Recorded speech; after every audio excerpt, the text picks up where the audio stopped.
Today, I want to talk about VELO because BlackRock has just integrated one of its tokenized funds with the VELO protocol.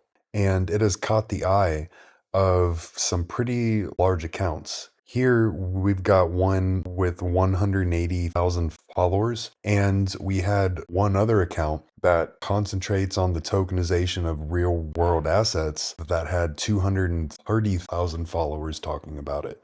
So it is really beginning to create a lot of traction because of the extremely quick pace of announcements about its real world adoption.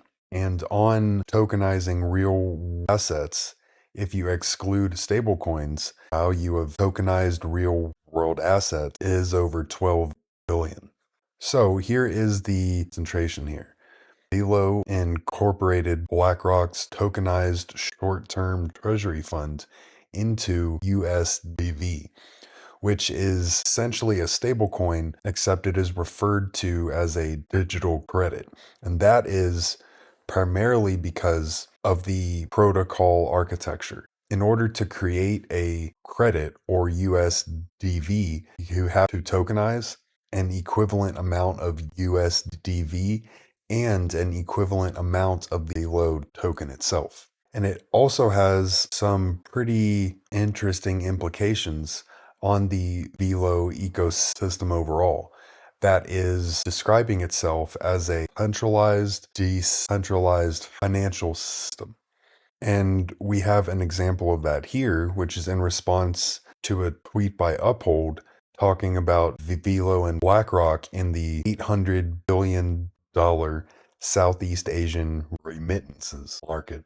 Quantum is their remittance application, and it connects trusted partners, which allows each partner to access benefits and services in the entire VELO ecosystem and provides lower fees, faster transactions, and an increased amount of coverage.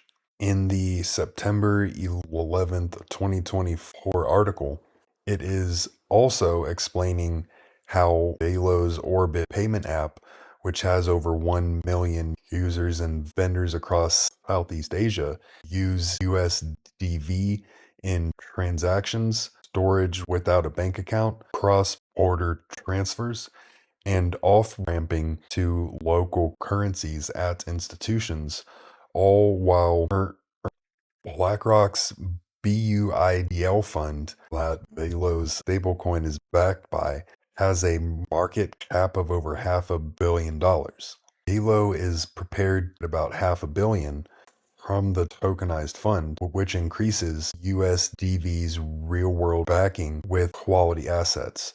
With this kind of institutional support, it does further point to a extremely possible high price potential here.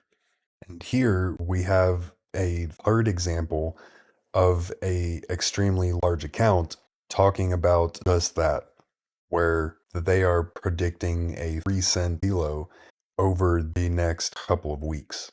And it is really beginning to come together now, especially in terms of where the liquidity can come from. Now that we have one huge example of institutional adoption of VELO, it's extremely possible that a lot could begin to happen now. And it was an interesting coincidence that we had a person who called out that VELO and BlackRock would be announced soon. And that post was actually on September 6th, which just a few days in advance of the official announcement, which really begins to sound as if the things that Bill wrote about have a lot of credit. And if we refer to one of their posts, they are talking about how the VELO protocol is creating the institutional platforms.